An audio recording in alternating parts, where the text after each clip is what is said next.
Have you wondered about living elsewhere after you retire? Well, we have, almost daily. As you know, it's not an overnight decision. Hi, this is Gil. And Jean. Of Retire There, a podcast about places to consider living in during your retirement. We started this program for selfish reasons. We planned on visiting cities earlier this year, spending some quality time, not as tourists, but pretending to actually live there to get a real sense and flavor of the place. We made one trip earlier this year, which was great, and we were planning for the next trip. Then COVID hit. Yes, unfortunately. A little background about us. I'm Asian, born in Brazil, South America, and grew up in Flatbush, Brooklyn. I'm an engineer turned attorney and practicing higher ed law at a college who loves working with students, faculty, and staff. I'm not Asian, born and raised in Long Island, New York, a place I've always wanted to leave. I'm a law librarian working in a court who loves his job. We lived in Bay Ridge, Brooklyn for many years and have been thinking about our future home. So we will be speaking to folks from around the country who have moved to venues of their dreams and more, and we will share their intimate secrets. Whoa. Just kidding. But we will offer information that you may not find anywhere else. So stay tuned. In today's episode, we chat with Aida Euges, who identifies herself as a forever Jersey girl. She knows every part of the Garden State. And no surprise, Aida has decided to make Cape May her retirement destination. Wow, Gil. I'm so glad we're covering Jersey.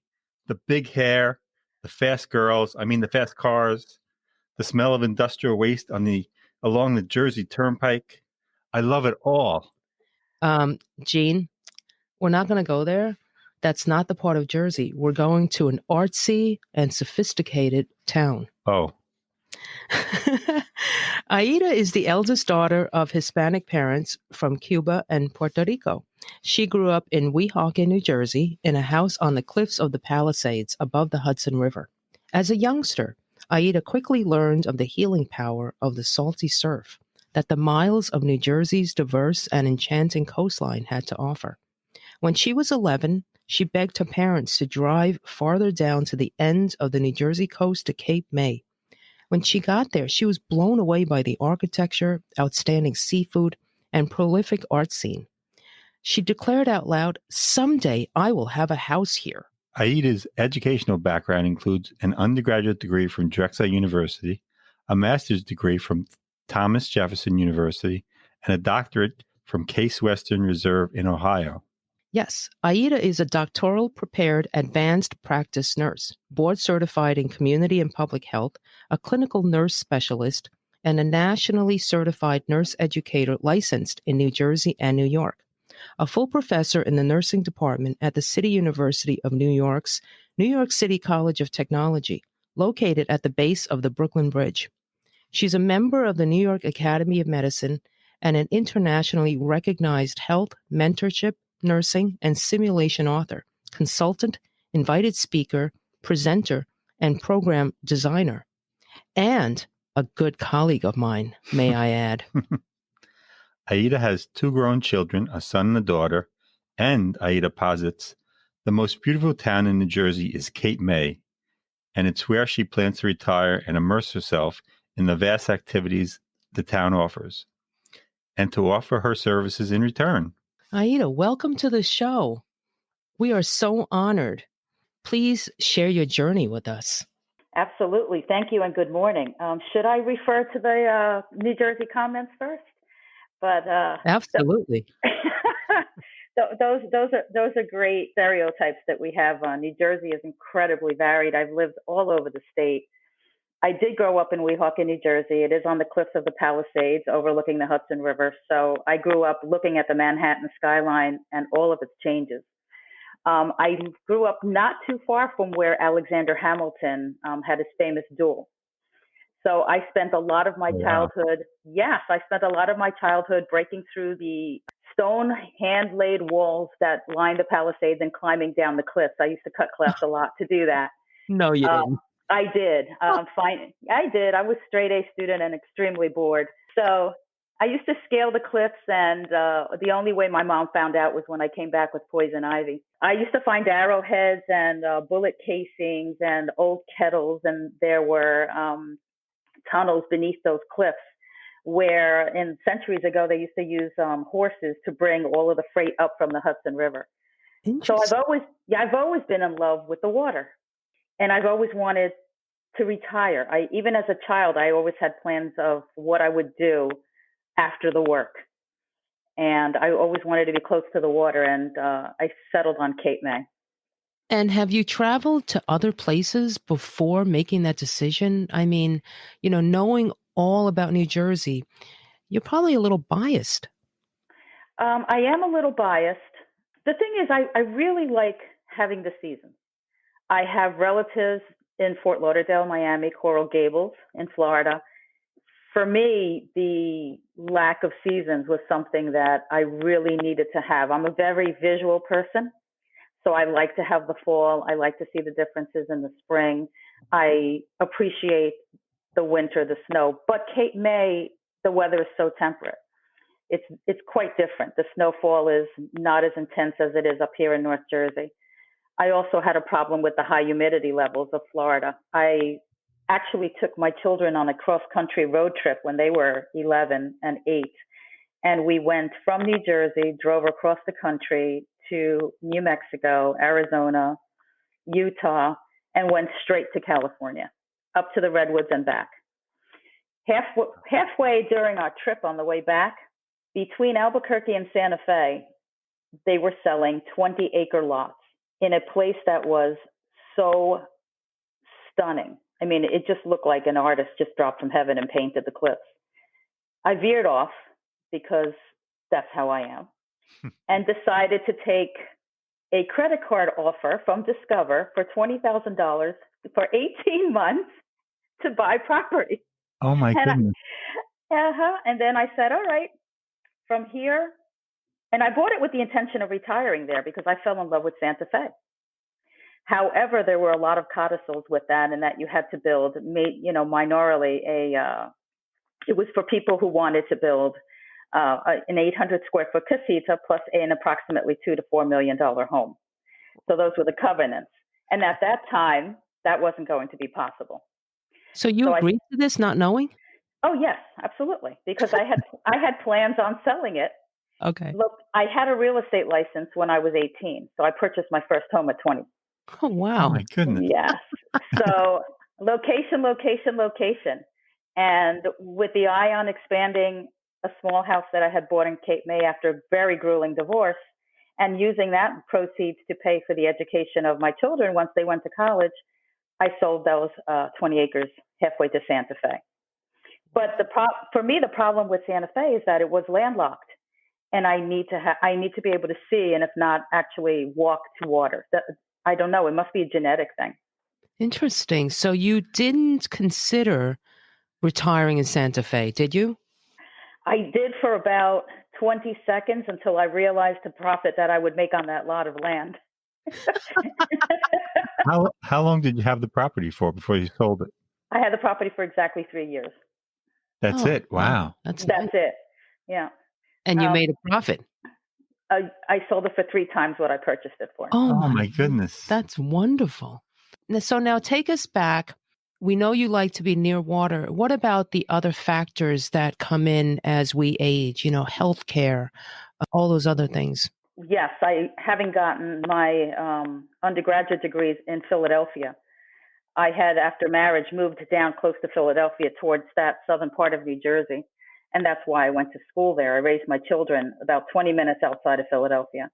Mm-hmm. Cape May is about an hour and 20 minutes south of Philadelphia. So all of the Philadelphia healthcare system is down in Cape May. You have the University of Pennsylvania healthcare system, Thomas Jefferson, the Rothman Institute, which I have used because I've had so many sports injuries. So healthcare was very important to me. Access was important to me. We have the Philadelphia International Airport, is only an hour and a half away, a little bit less. Atlantic City International Airport is only 30 minutes away. And New York is 3 hours. So for me, it's always been doable.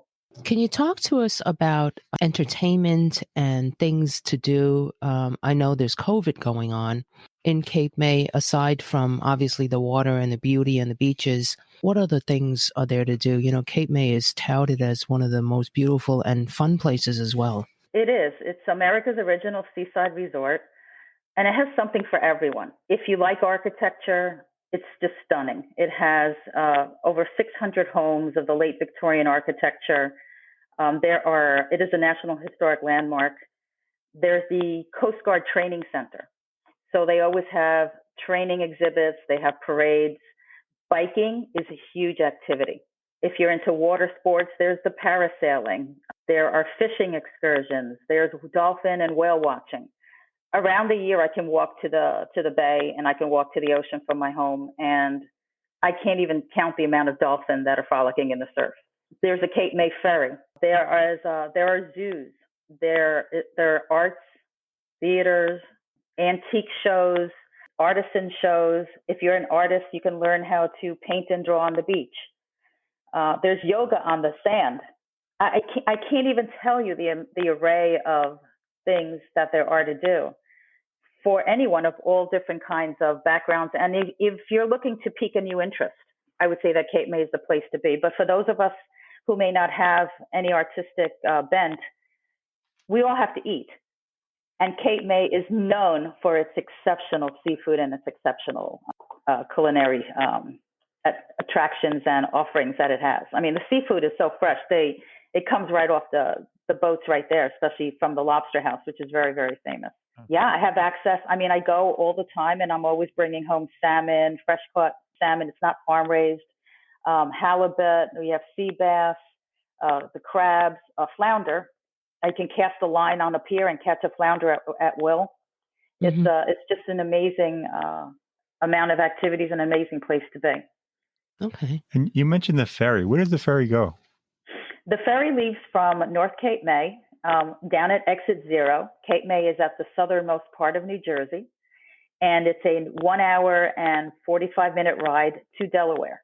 So you cross the Atlantic Ocean where it meets the Delaware Bay, and it goes over to Lewis, Delaware, which is one of the oldest towns in Delaware. And there are an array of shopping things to do. And again, like in Cape May, there's wilderness trails. There's a lot of hiking and a lot of beautiful beaches.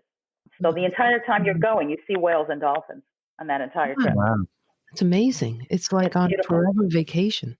Is Cape May elder friendly?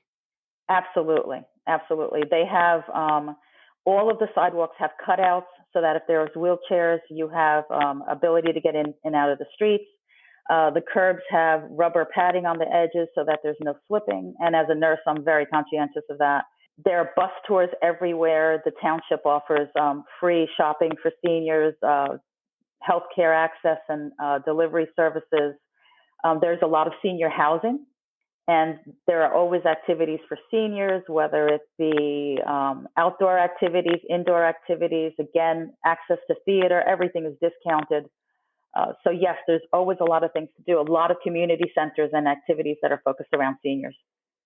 And do you have to have a car, or can you just walk around to places like from let's just use your house. Can you just walk and get a cup of coffee nearby?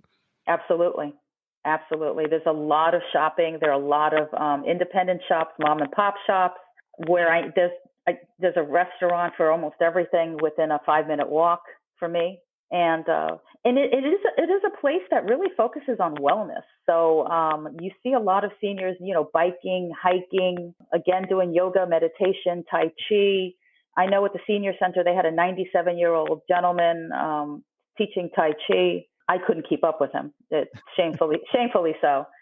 So, I mean, there's all kinds of tours. There's a jazz festival. I mean, you'll have transportation to anything and everything.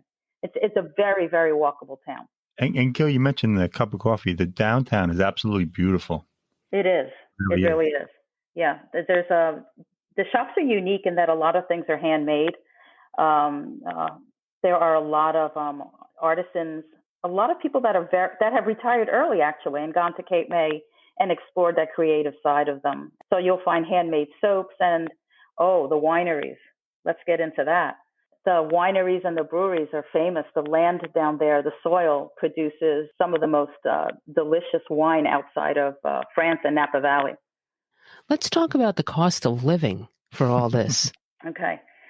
You can find an array of houses and an array of living situations that you would like to pursue, anywhere from condominiums to duplexes to mobile homes to campgrounds to mansionettes on the beach. And New Jersey is heavily taxed when it comes to real estate, but Cape May County has the lowest taxes in the state. So you can have, for example, a $3 million mansion on the beach and pay approximately $9,000 a year in real estate taxes. If you have a pool, you may get $1,000 in luxury tax, but still, it is affordable. And because there is a lot of competition and the seafood is freshly caught, it's not expensive. You could buy fresh seafood. You could buy it right out of the market rather than having to spend 3 times as much having it in a restaurant. So a lot of people do that. They come with coolers packed with ice. They go to the fish market. They load it up with fish, bring it home, put it on the grill, cook it at home. Wow. So it's kind of like cutting out the middle guy. Absolutely. We're good at that in New Jersey. Yeah. Yeah. Oh, that sounds so nice. And do you spend a lot of time at the beach? I do spend a lot of time at the beach. I make it critically important to get up early, follow the seagulls, and walk on the sand. I've gone down to the Cape May Lighthouse and to the point of Cape May Point, and you can walk that entire beach and pass some semi-buried World War II bunkers in the sand. There's lookout towers. Well, during World War II, we expected the Germans to bombard the shores of New Jersey. Never happened, but we do have a lot of relics. We have an incredible amount of off-the-shore sunken vessels that create a lot of habitats for wildlife. So diving is also a very critical activity. So I always walk on the beach, collect a lot of seashells and sea glass, and can walk from one end of Cape May Point all the way into Cape May itself, and actually can walk up to Wildwood. And what are the Cape May diamonds?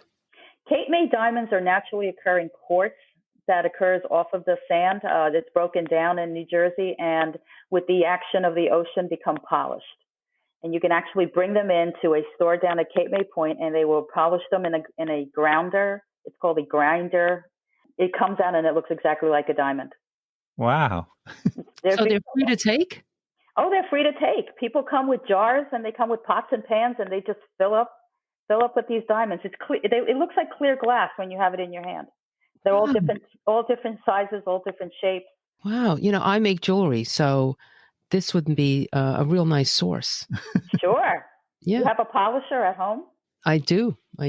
It's been a while, but You've never used it, but you do. Well, I collect supplies, and they're sitting there for that sunny day. I mean, rainy day, not sunny. There you go. I can get some for you anytime. Okay, thank you. You're welcome. I know a lot of bird watchers like Cape May. Do you do that, or do you enjoy watching birds? Well, to do bird watching is an organized activity. These are people who are seriously into very expensive, exquisite binoculars and telescopes.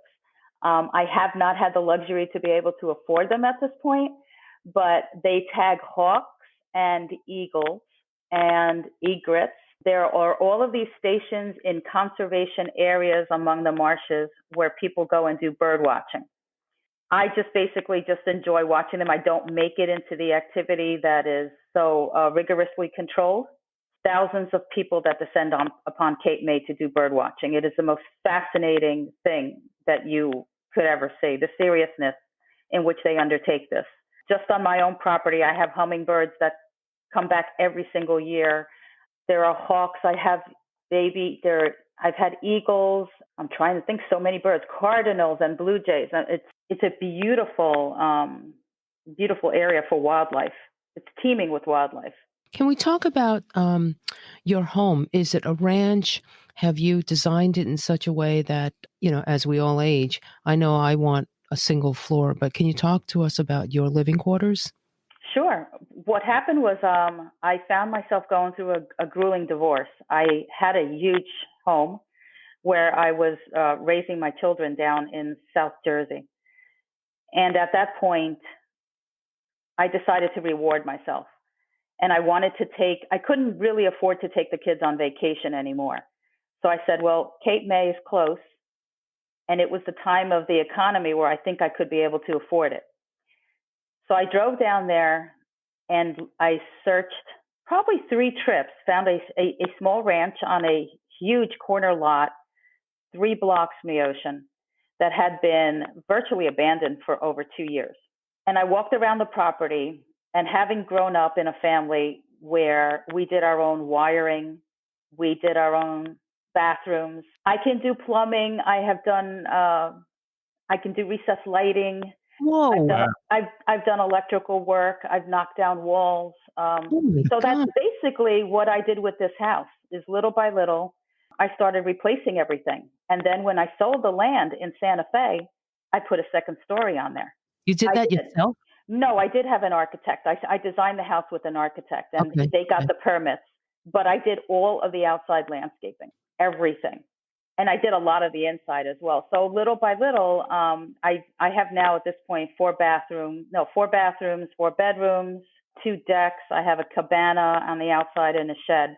Wow. And it's basically a sanctuary for my kids, my grandson, and the many friends that you suddenly develop when you have a house down the shore. And by the way, something about New Jersey is we don't go to the beach. We go down the shore. And even when we're down the shore, we are down the shore. It's funny. I mean, people will say, where are you going this weekend? And your response is, I'm going down the shore. But given all the coastline of New Jersey, you have no idea where that is. We just know that we're running away from home to just go walk on the beach.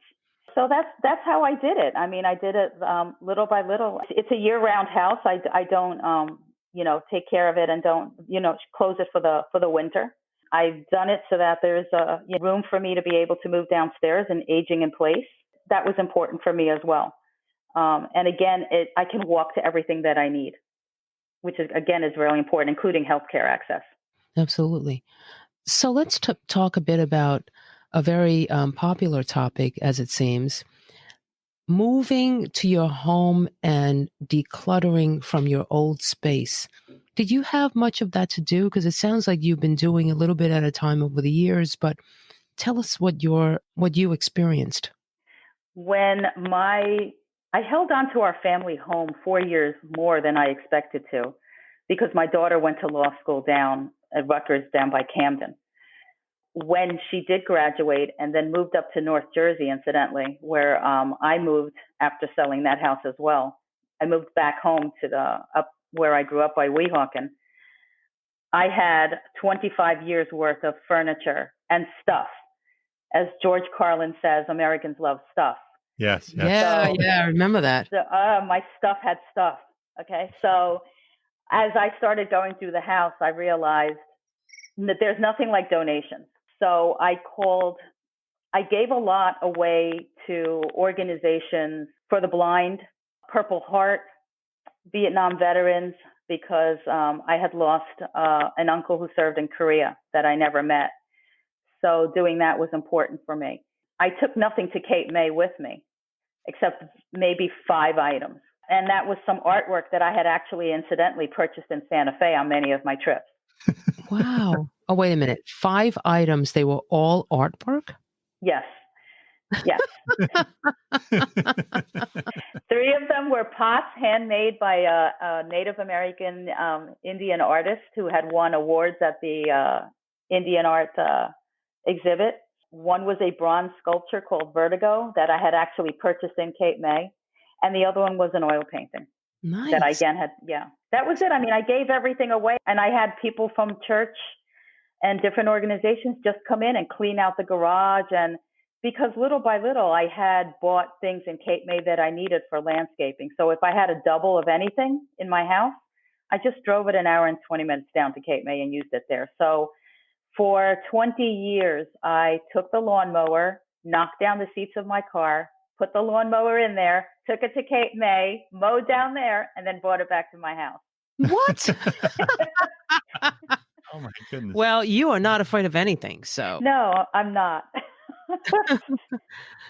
Are your relatives nearby and your son and daughter, how often do they come visit and so on? My daughter comes with me almost every time I go down. I am splitting my weeks currently, about 3 days down in Cape May, 4 days up here in North Jersey, where I have a condominium. My son comes probably once a month. He and his wife and my grandson stay for an extended period of time, which you can do now with COVID, since everybody is working from home. Yeah. Relatives I do. Well, most of my family is in North Jersey or spread throughout the state, so it's a day trip for them. Okay, that sounds good. And then you have accommodations, it sounds like, for everyone. Absolutely. Absolutely. Everyone has their own bathroom, their own bedroom, and it works out that way because they get up, they go outside, they can go in the pool during the summer, go in the cabana, take the bikes and go bike riding, and then we all meet together to eat and plan the activities for the day. I know some of the houses are very colorful in Cape May. What color is your house or colors? Okay. Mine is actually not at all in the Victorian vernacular. It's outside of the historic district, so I don't need permission on the color scheme. You need permission on colors on which to paint your Victorian homes. Right. And they usually have a minimum of 3 to 4 colors on the outside. I do have, my house is gray. It's a Victorian gray. I have black metal roofing on it. I also have a teal front door, and the trim is white. So they're all historic colors. Nice. Nice. Is it possible to buy land, build a kind of minimal modern style box home? Do you think they would allow that? Yes, that's what mine looks like. I have the Victorian colors on it, but I have a mid-century modern home. But she's outside the district, though. I'm outside the district, that's why. There's no land right now within the district, but if you were to tear down or build on, there are certain architectural adherences. But there is in West Cape May and in North Cape May and in Cape May Point a lot of land that people are purchasing and building whatever style house it is that they like. The thing about Cape May is it has an incredibly diverse amount of neighborhoods. So you can go Victorian. If Victorian is not your thing, you can go mid-century modern. If that's not your thing, you can go craftsman. If that's not your thing, you can go long ranches. You can build just about anything that your heart's desire. And is there any fear of flooding, hurricanes, anything like that? I was in my house during Sandy. I left my kids in my family home, and then I said, since I have put so much of my time and labor into my Cape May home, I really love it. I don't get attached to material things, but that house for me, it's just peace. I mean, all the weight of the world is lifted off my shoulders when I go down there. And I sat down there, and my kids were concerned because they thought I was insane, but it felt like a freight train coming through the house. But I have beams that are 4 feet wide that go from across the first story landing to the second that tie the house. My windows are hurricane proof at 195 mile per hour winds. Wow. And I only had one slight crack in my living room, in my drywall. That was it. Wow. But for a lot of people, the thing about Sandy was the surge of the water from the ocean. Mm-hmm. Was that a problem in where you are? No, not for me, not at all. The dunes are high enough and sufficient enough to hold back the water. We did have some major flooding, and it wasn't even major in parts of Cape May on Beach Avenue. And that was just for condominiums that had an entry-level apartment. Some of them had some water damage, but we were fortunate. A lot of the houses are very, very strongly built and have to be for hurricanes to meet hurricane standards. So it really wasn't an issue. Okay. I personally really want to live by the water. It's just every time I go on vacation and I look out the window and I see whether it's the ocean, it just brings such peace. And now during COVID, it's all I think about, Mm-hmm. And where we live, we have a view of the Verrazano Bridge, and it doesn't quite cut it. But I walk over there and I look at the bridge and I look at the water and I just think of my future.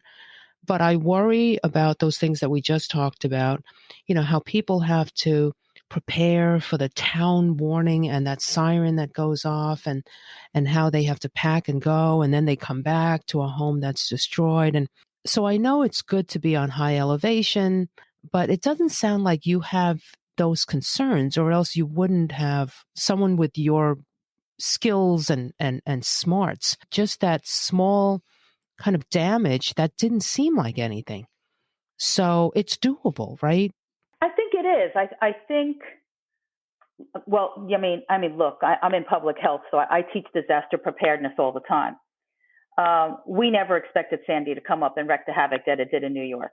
We're a very vulnerable group of islands as it is. The sea level is rising. There's no doubt about it. I can tell you that the beaches, the amount of sand is less visible than it used to be. I can tell you that the tides are rising. I can tell you that the sea level is rising. It's very evident. It's evident here when I go down to the Hudson River and I walk the entire seascape all through Hudson County. But I think the most important thing is to make sure when you're going to build and buy a lot of land, if there's no trees on it, that means the water level is way too high. So be careful where you buy that land. If it is marshland, the ocean will claim itself. Mm-hmm, mm-hmm. You can outrun the wind, you can outrun a lot of things, but the power of water needs to be respected. And I love hearing the waves, and I love the sense of peace, and I love hearing the seagulls, and I just love that freshness of the air. But yes, there are risks with everything that we do. I do have family living in Miami. A lot of Miami is built on limestone. They're saying within 25 years, a lot of that land will be underwater. Wow. So I figure, hey, let me enjoy the 25 years I have left and let my kids worry about the limestone. But, I think life is short. I think worry ages us, and I think every day is a gift. And you just have to be smart about where it is that you make your purchase. Some people are building right on the sand. When I was growing up, you built on the sand if you were poor, because that's where you had to get your sustenance, is fishing. Sure. In New Jersey, we won't insure you if you're on the sand for a reason. You're not supposed to be there. Right. So, I think you just have to have a little bit of fortitude and a little bit of common sense. If you need to walk a few blocks to the beach, because that may keep you safer and you may have a buffer from the other houses in front of you, then do that. That's a great line. Worry ages us. I love that. Back to real estate. I was looking at some of the real estate in Cape May, and it seemed that North Cape May was very affordable. What's that like? North Cape May is stunning. It's right down where the tip of, again, the Delaware Bay meets the Atlantic Ocean. So that's where the Cape May ferry comes out of. The fishing out there is incredible. The waves are not as intense as they are in Cape May and Cape May Point, so it's much more swimmable. The bay is absolutely free. That's one thing about New Jersey. We do pay for our beaches. You pay to get to the beaches, you pay to leave the beaches, you pay to stay on the beaches. But you can get your beach tags at a discount. It is much more affordable. It's very family friendly. And now in COVID, I cannot tell you the amount of people that have decided to take early retirement and go to North Cape May. It has spectacular shopping and restaurants. And it is very affordable, but you've got to get there, and you've got to get there soon, because I know that I'm always looking for another property to buy and flip. And I haven't been able to, because the prices have just tripled, if not quadrupled, just within 2 years. And there's no flooding in North Cape May, because the bay itself falls about 50 feet. So the dunes protect that water from coming up. So you can buy right there on the beach, off the shoreline, and not be concerned with flooding. And when you say affordable, what do you think the average price of a house is in North Cape May? You know that? I do. You can buy a house in North Cape May anywhere from about $190 for a 2-bedroom, 1-bathroom that needs a little bit of renovation work, up to $2 million if you're going to be right on the water. A 3-bedroom, 2-bathroom can run anywhere between, I'd say, $325 to $400. You can find a 3-bedroom, 2-bath house, probably with a deck and close to half an acre of land, for about $325, $350. That's amazing. Oh, wow. Mm-hmm. If you want ready to move in, maybe 400, 425, if that. And that's just hop and a skip to the bay.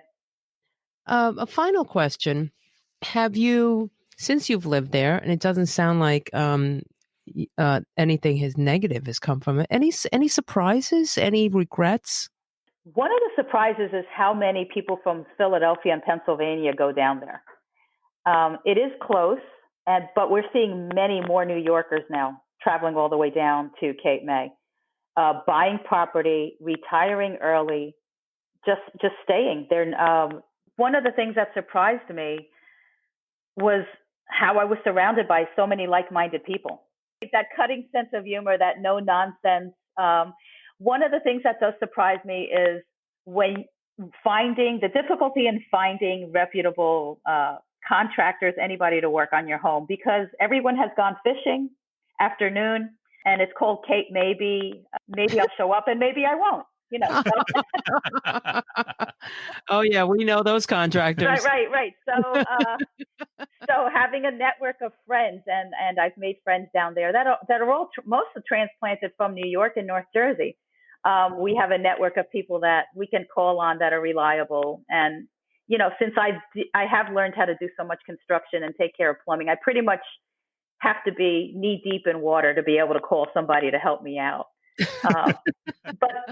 But the people down there, when you do find people to work on your home or take care of the property or whatever it is, they're just so down to earth. They're just so grateful to live, in an area that can afford them seasonal work that will take them through the entire year financially. Yeah, and people bike everywhere and people walk. So you get people that are much more health conscious as well. Okay. Well, that was amazing, an amazing set of information. And you really convinced me. I had visited Cape May, I think, many moons ago. And I've been to other parts of Jersey, but this sounds so ideal. Aida, thank you so much for sharing your time with us and your generosity. We may just stop by and be a neighbor. All kidding aside, Cape May is beautiful. It really is. Yeah. Like I tell my relatives, if you want to see me, you can come anytime. If you want to see my house, you can make an appointment. Hey, and you know what? When you get a chance, send us some photos, It'd be nice for us to post them. It's very simple. It's a very, very simple home. It's an open concept. I've had some of the furniture I actually got from my parents, and it was mid-century modern, and with the rattan and the cane inserts. So it's very beachy. It's very. But like the outside and the scenery around, it'd be so nice to see. Sure, yes. Absolutely. All right. Well, listen, have a great day. Thank you again. Thank you. You as well. Thank you so much. And we'll talk soon. My pleasure. We hope you enjoyed our show. If you know of someone who relocated for retirement and wishes to share their story, please reach out to us. We'd love to hear from you. Our email address is gg@retirethere.com. Our website is retirethere.com, and you may follow us on Twitter @retirethere_. Don't leave out that underscore. And if you liked our show, please subscribe and rate it in Apple Podcasts. We'd really appreciate it. In the meantime, be well